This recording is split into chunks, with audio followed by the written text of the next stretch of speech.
बातें करते हम खेतों की और उसके रखवाली की, बाग बगीचा फल फूलों और फसलों की हरियाली की। हम बीजों की बातें करते उत्तम जल संसाधन की, हम तकनीकी बातें करते फसलों के उत्पादन की। हर किसान का सपना सच हो जीवन सुखद बनाने को, गाँव-गाँव के हर आंगन का प्यारा सा ये दर्शन। कृषि दर्शन, कृषि दर्शन, कृषि दर्शन, कृषि दर्शन, कृषि दर्शन, कृषि दर्शन, कृषि दर्शन, कृषि दर्शन। नमस्कार, जोहार। कृषि दर्शन कार्यक्रम में आप सभी का स्वागत है। मैं हूं नमिता।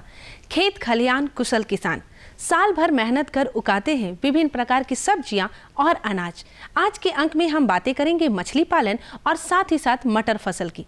तो बातों का सिलसिला जारी करते हुए सबसे पहले देखते हैं कृषि समाचार। नमस्कार, कृषि समाचार में आपका स्वागत है। मैं हूं प्रियंका। आइए देखते हैं आज कृषि समाचार में क्या है खास। सिमडेगा के किसानों को पीएम कुसुम योजना के तहत सोलर पंप सेट देने की है योजना। दलहन की खेती के लिए अनुदान पर कृषि यंत्र देने की है योजना। मसूर के बेहतर उत्पादन के लिए लगाएं उन्नत प्रभेद PL 406। अब समाचार विस्तार से। सिमडेगा जिला के किसानों को पीएम कुसुम योजना के तहत सिंचाई के लिए सोलर पंप सेट दिया जाएगा। इसके लिए किसान 2, 3 या 5 हॉर्स पावर क्षमता वाले सोलर पंप सेट के लिए आवेदन दे सकते हैं। इसमें 2 हॉर्स पावर के पंप सेट के लिए 5,000 रुपये, 3 हॉर्स पावर के पंप सेट के लिए 7,000 रुपये और 5 हॉर्स पावर के पंप सेट के लिए 10,000 रुपये का अंशदान लाभुकों को स्वयं देना होगा। शेष राशि का अनुदान सरकार देगी। इससे लाभ लेने के लिए जिला कृषि कार्यालय में आवेदन दे सकते हैं। सिमडेगा जिला में दलहन की खेती को बढ़ावा देने के लिए राष्ट्रीय खाद्य सुरक्षा मिशन योजना के तहत किसानों को अनुदान पर कृषि यंत्र और अन्य कृषि उपयोगी उपादान दिए जाएंगे। इस योजना से लाभ लेने के लिए सिमडेगा के किसान प्रखंड कृषि तकनीकी सूचना केंद्र में आवेदन दे सकते हैं। पपीता का फल बाग लगाना चाहते हैं तो पौधारोपण के साथ साथ प्लास्टिक मल्चिंग और ड्रिप इरिगेशन तकनीक भी उपयोग करें। साथ ही पौधों की सही बढ़वार और बेहतर फलन के लिए जैविक खाद कंसोर्सिया का इस्तेमाल करना फायदेमंद होगा। प्लास्टिक मल्चिंग से पपीता के नन्हे पौधों को अनुकूल ताप और नमी मिलेगी। इससे रोग और कीट नहीं लगेंगे तथा पौधे की बढ़वार भी तेजी से होगी। ड्रिप इरिगेशन से सीधे जड़ों की सिंचाई होगी और पानी की बचत भी होगी, जबकि कंसोर्सिया नामक जैविक खाद डालने से अधिक फल लगेंगे जो बड़े एवं गुणवत्तापूर्ण होंगे। तकनीक की बात करेंगे तो पपीता की कमर्शियल स्केल में अगर आप ड्रिप और मल्चिंग के साथ करते हैं तो आपका जो प्रोडक्शन है लगभग 15 से 20% या 30% तक भी बढ़ सकता है और आपकी गुणवत्ता, फल का आकार भी बढ़ेगा। इसी के साथ में अन्य तकनीक में हम अगर बात करते हैं तो बहुत सारे आजकल जैविक खाद आ रही है और जो कंसोर्शिया खास करके जो हमारा जो ICR का IHR बेंगलोर में संस्थान है वहाँ पे अर्का माइक्रोबियल कंसोर्शिया आता है पपीता के लिए। उसका अगर हम डालते हैं तो इसमें हम देखते हैं कि जो पेड़ का जो आकार है, पेड़ की बढ़ने की क्षमता और उसमें फल लगने की क्षमता बढ़ जाती है। रबी दलहनी फसल मसूर की खेती के लिए शीघ्र अतिशीघ्र बुआई का काम पूरा कर लें। झारखंड में मसूर की अच्छी उपज लेने के लिए उन्नत प्रभेद PL 406, PL 639 या KLS 218 लगाएं। मसूर की बुआई में 30 किलोग्राम बीज प्रति हेक्टेयर की दर से लगाएं। इसमें कतारों के बीच 25 सेंटीमीटर और पौधों के बीच 10 सेंटीमीटर की दूरी रखें। उन्नत प्रभेद PL 406, PL 639 और KLS 218 की उत्पादन क्षमता 15 से 20 क्विंटल प्रति हेक्टेयर है। ये तीनों प्रभेद 125 से 130 दिन में तैयार हो जाते हैं। डच हो एक ऐसा कृषि उपकरण है जो खेतों में नाली बनाने, मेढ़ बनाने और फसलों की निकाई गुड़ाई करने के लिए काफी उपयोगी है। इस मौसम में विभिन्न फसलों की खेती के लिए डच हो का उपयोग कर सकते हैं। डच हो की कार्यक्षमता 12 से 15 डेसिबल प्रतिदिन है। आज हम जानेंगे प्याज फसल को कीट मुक्त रखने के जैविक उपाय के बारे में। किसान भाई, आप यदि प्याज फसल की खेती करने जा रहे हैं तो अपनी फसल को कीटों के प्रकोप से मुक्त रखने के लिए ट्राइकोडर्मा का व्यवहार करें। इसके लिए गोबर खाद में 5 किलोग्राम ट्राइकोडर्मा मिलाकर प्रति हेक्टेयर की दर से खेत में डालें। इस मिश्रण को नर्सरी और खेत दोनों जगह दिया जा सकता है। और अब एक नजर राज्य के 5 प्रमुख शहरों के मौसम के मिजाज पर। आज राज्य के 5 प्रमुख नगरों के अधिकतम और न्यूनतम तापमान कुछ इस प्रकार दर्ज किए गए। रांची का अधिकतम तापमान 25 डिग्री सेल्सियस और न्यूनतम 12 डिग्री सेल्सियस। जमशेदपुर का अधिकतम तापमान 28 डिग्री सेल्सियस और न्यूनतम 14 डिग्री सेल्सियस। मेदिनीनगर का अधिकतम तापमान 27 डिग्री सेल्सियस और न्यूनतम 12 डिग्री सेल्सियस।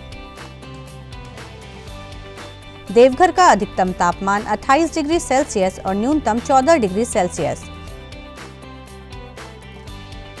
और वहीं धनबाद का अधिकतम तापमान 28 डिग्री सेल्सियस और न्यूनतम 14 डिग्री सेल्सियस रहा।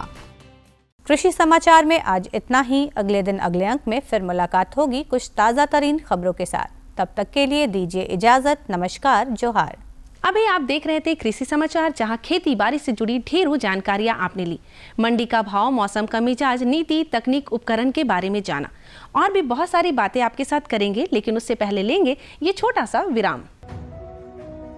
भारत सरकार का हर प्रयास किसानों को दे रहा है एक नई आस। देश के किसानों की खुशहाली और उन्हें आत्मनिर्भर बनाने के लिए भारत सरकार समर्पित है। प्रधानमंत्री श्री नरेंद्र मोदी जी के नेतृत्व में कृषि क्षेत्र में किए गए निरंतर प्रयासों के फलस्वरूप देश खाद्यान्न व बागवानी के क्षेत्र में आत्मनिर्भर हो चुका है और देश में दलहन का उत्पादन भी बढ़ा है। इसी तरह भारत सरकार ने खाद्य तेलों के उत्पादन को बढ़ाने के भी अनेक प्रयास किए हैं। इसी क्रम को आगे बढ़ाते हुए माननीय प्रधानमंत्री श्री नरेंद्र मोदी जी के नेतृत्व में भारत सरकार ने दूरदर्शी निर्णय लेते हुए राष्ट्रीय खाद्य तेल मिशन ऑयल पाम की शुरुआत की है। इस मिशन से देश भर के किसानों को बहुत लाभ मिलेगा। कृषि के पूंजी निवेश में वृद्धि होगी, खाद्य तेल आयात पर देश की निर्भरता कम होगी और रोजगार के नए अवसर पैदा होंगे। खाने के तेल में आत्मनिर्भरता के लिए अब राष्ट्रीय खाद्य तेल मिशन ऑयल पाम का संकल्प लिया गया है। इससे किसानों को तो सीधा लाभ होगा ही, गरीब और मध्यम वर्ग के परिवारों को सस्ता और अच्छी क्वालिटी का तेल भी मिलेगा। यही नहीं, ये मिशन बड़े स्तर पर रोजगार का निर्माण करेगा। इस मिशन के अंतर्गत ऑयल पाम का रकबा और पैदावार बढ़ाने पर जोर देने के लिए सरकार ने 11,000 करोड़ रुपए से अधिक की सहायता राशि निर्धारित की है।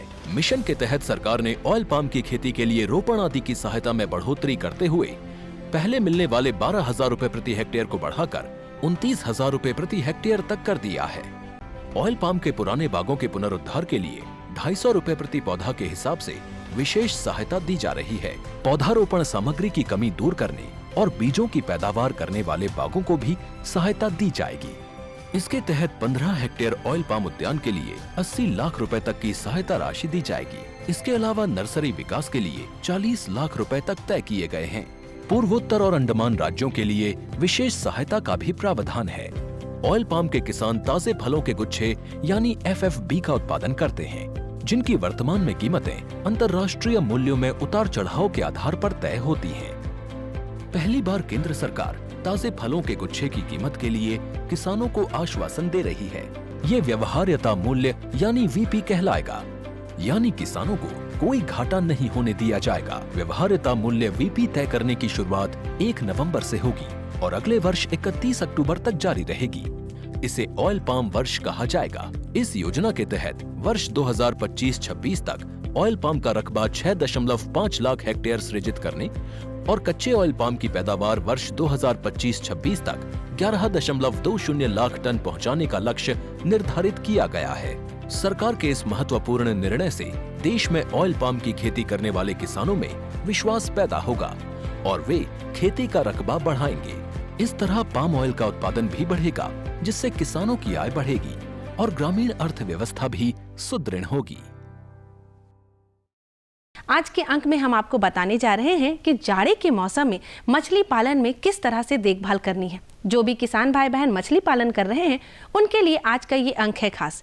तो चलिए बिना देर के आपको बताते हैं मछली पालन के दौरान कैसे आप लोगों को सावधानियां बरतनी है और उसके देखभाल में क्या क्या उपाय अपनाने हैं। किसान भाइयों, जाड़े के मौसम की शुरुआत हो चुकी है। अब जैसे जैसे दिन बीतेंगे वैसे वैसे वातावरण में तापमान घटेगा। इस घटते तापक्रम का प्रभाव सीधे मछलियों की बढ़वार पर पड़ता है। इस मौसम में मछलियां शिथिल पड़ जाती हैं और वे ठीक से भोजन भी ग्रहण नहीं करती। इसी तरह से इनकी बढ़वार भी घट जाती है। ऐसे मौसम में मछली पालकों को चाहिए कि वे मछलियों का खाना कम कर दें ताकि भोजन की बर्बादी ना हो। जाड़े के मौसम में जो हमारे मत्स्यक हैं, मत्स्य पालन करते हैं, वो क्या विशेष ध्यान देंगे और किन किन बातों का ध्यान रखेंगे। और अभी नवंबर का महीना आ गया है और ठंड भी धीरे धीरे बढ़ते जा रही है। आज का ही मौसम देखिए, काफ़ी ठंड का शुरुआत लग रहा है। तो अब है कि मछलियों को भी वातावरण का ये परिवर्तन महसूस होना शुरू हो गया है। तो पहले तो अब हम लोग को देखना है कि अब इनका कैसे हम रख रखाव करें और कैसे इस ठंड से बचाव करें। तो देखिए कि मछलियों के लिए अनुकूलतम तापमान जो है वो 24 से 30 डिग्री सेंटीग्रेड होती है। और जैसे जैसे ठंड बढ़ेगी तो उनका जो अनुकूलता है, उनके जो शरीर को वहन करने वाला, वो धीरे धीरे ख़त्म होगा। तो देखा जाए तो हमारी जो ये मछलियाँ होती हैं वो कोल्ड ब्लडेड एनिमल होती हैं। कोल्ड ब्लडेड मतलब जैसे अगर तापमान बढ़ता है तो उनके खून का भी तापमान बढ़ेगा, और जैसे तापमान घटेगी तो उसके शरीर का तापमान भी घटना शुरू हो जाएगा।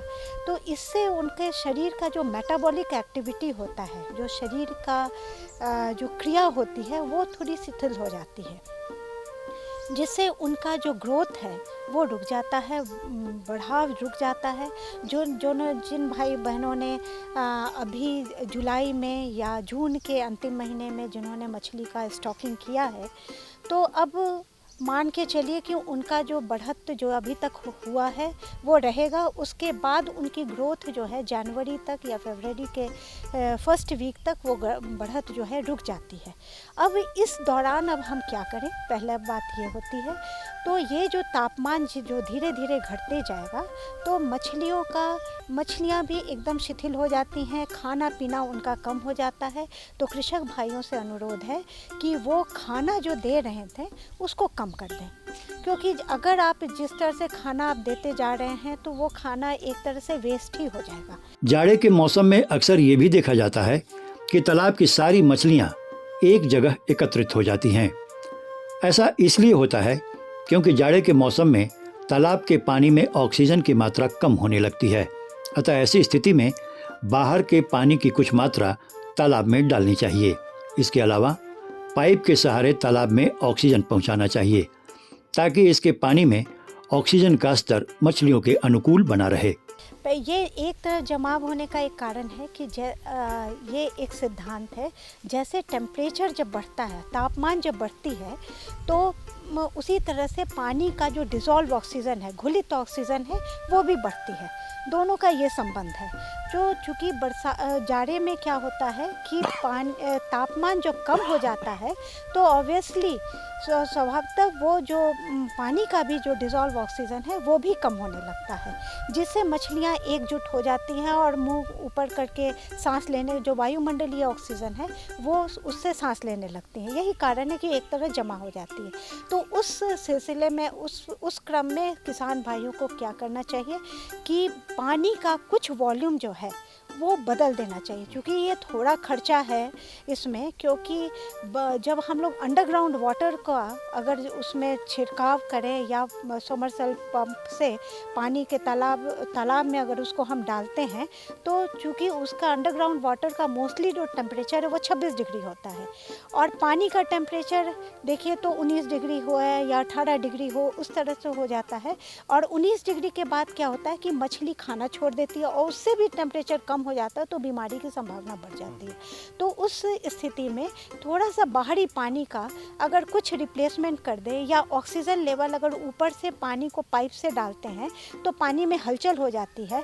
क्योंकि मैं जैसा पहले बताई कि नीचे के लेयर का तापमान थोड़ा ज़्यादा रहेगा और ऊपर का कम हो जाता है, तो हलचल होने पे ऊपर नीचे पानी हो जाता है, जिससे एक यूनिफॉर्मिटी आ जाती है, समानता आ जाता है तापमान का और मछली के लिए ऑक्सीजन भी बढ़ जाता है। किसान भाइयों, यदि वातावरण का तापमान 1 डिग्री तक पहुंच जाता है तो ऐसे में तालाब के पानी का तापमान भी लगभग 9 डिग्री तक चला जाता है। ऐसे तापमान में मछलियों का रहना मुश्किल हो जाएगा। अतः ऐसी स्थिति में मछली पालकों को तालाब में पॉली हाउस बनाने की आवश्यकता है।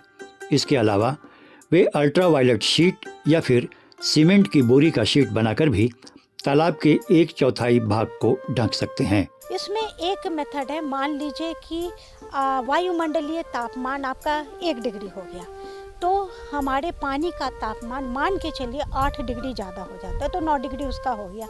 तो ये बचाने के लिए हम लोग थोड़ा सा एक काम कर सकते हैं, तालाब में पॉली हाउस बनाया जा सकता है। पॉली हाउस में जैसा प्लास्टिक आपने जैसे पौधों के लिए करते हैं, क्योंकि ये भी महंगा हो जाएगा। मैं अगर कृषक भाइयों की इकोनॉमिक ये आर्थिक स्थिति को देखते हुए मैं दूसरा सलाह ये दूंगी कि जो अल्ट्रावायलेट ग्रीन कलर की जो शीट होती है तालाब के 1/4 भाग में उसको ढक दें। उससे क्या होगा कि जो रात में जो ओस गिरता है उससे तापमान बहुत गिर जाता है पानी का। तो उस स्थिति में यदि हम 1/4 भाग, उतना शीट खरीदना भी महंगा हो जाएगा, तो उसका 1/4 भाग उसको ढक दें कि ओस के डायरेक्ट कांटेक्ट में पानी का जो सरफेस है या उसमें पानी ना गिरे, तो देखिएगा कि सारी मछली उधर ही आके इकट्ठा हो जाएगी, क्योंकि तापमान उसका थोड़ा अनुकूल हो जाएगा मछलियों के। तालाब में मछली पालन करते वक्त पोटेशियम परमैंगनेट के इस्तेमाल करने से मछलियों को कई रोगों से बचाया जा सकता है। इस मौसम में चूने का व्यवहार करना भी मछलियों के लिए अच्छा होता है। ये तालाब में time to time falls netting जिसको कहा जाता है, जाल इधर से उधर घुमा देना है, या जब जाल में मछली आती है तो उसमें 25 ग्राम या 30 ग्राम पोटेशियम परमैंगनेट जिसको लाल दवाई कहा जाता है उसको घोल के वहाँ पे जाल में डाल दें। क्योंकि इस दौरान एक संभावना ये भी होती है, जाल करने जब जाल डालते हैं तो थोड़ा इंज्योर्ड हो जाती है मछली, और जैसे इंजरी हुई तुरंत में उसमें फंगल या बैक्टीरियल अटैक हो जाता है। तो उससे बचाने के लिए तुरंत में पोटेशियम परमैंगनेट डालें, जिससे बीमारी की जो संभावना उसको रोकी जा सकती है। उसके अलावा जो महत्व ये होता है, क्योंकि अभी बरसात अचानक गया है, तालाब में पानी का जो लेवल है वो काफ़ी अभी है, कहीं किसी तालाब में 10 फीट है, किसी तालाब में 7 फीट है। तो मछली के लिए चाहिए 6 फीट पानी बरसात में रहे। उससे क्या होगा कि जो सूर्य की किरण है वो तल तक जाएगी, क्योंकि तापमान का जो मेन जो टेम्परेचर होता है आप देखिएगा तो 12 बजे से 3 बजे तक ही रहता है। गर्मी में धूप भी कम होती है। तो उस केस में अगर पानी का लेयर का जो डेप्थ है वो थोड़ा कम रहे, किसान भाई अगर ना इरिगेशन वगैरह में यूज़ कर ले तो ऑटोमेटिकली जो डेप्थ है वो कम हो जाएगा। मछली पालक भाइयों, इस तरह से यदि वैज्ञानिकों के मार्गदर्शन पर चलकर यदि हम जाड़े के मौसम में मछलियों की देखभाल करें तो हम उनकी मृत्यु दर घटा सकते हैं तथा उन्हें सुरक्षित रख सकते हैं। अब हम बातें करने जा रहे हैं मटर फसल में लगने वाले रोग व कीट प्रबंधन के बारे में। मटर एक ऐसी फसल है जो बच्चे से लेकर बूढ़े सभी को पसंद आती है, तो क्यों ना इसमें लगने वाले रोग के बारे में हम आपको बताएं, ताकि आपको थोड़ा सा भी संकेत हो तो तुरंत आप उसका उपचार कर पाएं। तो बिना देर के आइए देखते हैं। अपने झारखंड प्रदेश में बहुत से किसान मटर की खेती से जुड़े हुए हैं। क्योंकि ये लोग इसमें लगने वाली कीटों का उचित प्रबंधन नहीं कर पाते हैं, इसलिए इन्हें इसके खेती में भारी नुकसान भी उठाना पड़ता है। मटर के दोनों प्रकार यानी दाल वाली मटर तथा सब्जी मटर में अक्सर दीमक, लीफ माइनर, माहो तथा फली छेदक का प्रकोप देखा जाता है। यदि अनुशंसित मात्रा में मटर की फसलों पर दवाइयों का प्रयोग किया जाए तो इनका नियंत्रण किया जा सकता है और फसलों की अच्छी पैदावार ली जा सकती है। सबसे पहले हमारे किसान भाई को ये तो मटर तो लगाते हैं, लेकिन 2 तरह की मटर हमारे किसान भाई लगाते हैं। एक तो होता है वेजिटेबल मटर और दूसरा होता है कि जो छेमी जिसको कहते हैं देसी भाषा में, वो होता है। तो इसमें किस प्रकार से कीट का शुरुआत दौर में रोग लगता है और कीट लगता है। जी। मैं किसान भाइयों को पहले बताना चाहूँगा, जो भी मटर है एक फील्ड पी होता है, जो कि जिसका हम लोग छोला खाते हैं, जिसके दाल बनता है, और दूसरा एक मटर होता है जिसको हम लोग सब्जी वाला मटर कहते हैं, वेजिटेबल पी है, जो कि उसको हम लोग हरी फलियों को खाते हैं, दाना छोड़ा करके खाते हैं। और हमारे जो किसान भाई हैं खास करके मटर की खेती जब भी करते हैं तो काफ़ी मेहनत करते हैं। आज के दिन में बीज भी बहुत महंगा मिलता है, खाद भी डालते हैं, उनका परिश्रम भी रहता है और वो चीज़ रहता है। और उसके बाद अगर वो कीट व्याधि का ध्यान नहीं देते हैं तो उनको काफ़ी नुकसान होता है। और जहाँ तक रही बात कीट की, तो हमारे झारखंड राज्य में 3-4 तरह के जो प्रमुख कीट पाए जाते हैं, जिसमें पहला कीड़ा है दीमक। क्योंकि यहाँ की मिट्टी जो है अम्लीय है, उसमें दीमक का भी प्रकोप काफ़ी होता है। दूसरा, जैसे पौधे बड़े होते हैं तो उस समय एक कीड़ा लगता है, लीफ माइनर कहते हैं, उसमें पत्तियों को वो माइन्स कर देता है। और तीसरा कीड़ा जो खास करके लगता है जब पत्तियाँ मुरझा लेंगी, खाली जनवरी के लास्ट महीने में, जनवरी के आसपास, उसमें माहू का प्रकोप होता है। और अंत में जो है जब फलियाँ बनती हैं तो ये फल छेदक का कीट का लगता है। और ये जो कीड़े हैं ये दोनों तरह के मटर में, सब्जी वाले मटर में और या दाल वाले मटर हैं, उसमें प्रकोप होता है। दीमक से बचाव के लिए यदि बीजोपचार करके तथा पंक्तियों में बीज डाले जाएं तो दीमक के प्रभाव से बचा जा सकता है। इसके अलावा यदि क्लोरोपोरिफॉस दवा से बीजोपचार किया जाए तो भूमि में लगने वाले कई कीड़ों से बचा जा सकता है। इसी तरह कार्बेंडाजिम के प्रयोग से फसलों को कई रोगों से भी बचाया जा सकता है। इतना ही नहीं, छोले मटर लगाते वक्त यदि 6 पंक्ति मटर और 2 पंक्ति सरसों लगाई जाए तो इसमें माहू के प्रकोप से बचाव किया जा सकता है। मैं कहना चाहूँगा, जब से वो बीज डालते हैं, बीज डालते समय ही मतलब क्रमबद्ध तरीके से अगर वो कीट प्रबंधन के साधन अपनाएं तो निश्चित रूप से उनको लाभ होगा। तो मैं ये किसान भाइयों को कहना चाहूँगा, जैसे अभी तो मटर लगाए जा रहे हैं तो खास करके मटर को पंक्तियों में लगाएं और बीज उपचार कर लें। इससे क्या होता है, अगर हम क्लोरोपाइरीफॉस नाम की दवा आती है उसके 5 ml मात्रा को से 1 kg बीज का अगर उपचार कर लेंगे तो पहले 30 दिन तक जो भूमि में लगने वाले कीड़े जो भी हैं उससे उसका बचाव होता है। अगर उसी तरह से हम लोग कार्बाबेंडाजिम नामक दवा से अगर हम लोग बीज का उपचार कर दें तो इसकी 2 ग्राम लगती है मात्रा 1 kg के लिए, तो इससे क्या होता है कि आने वाले समय के लिए सारी तरह की बीमारियों को मतलब बचाव हो जाता है।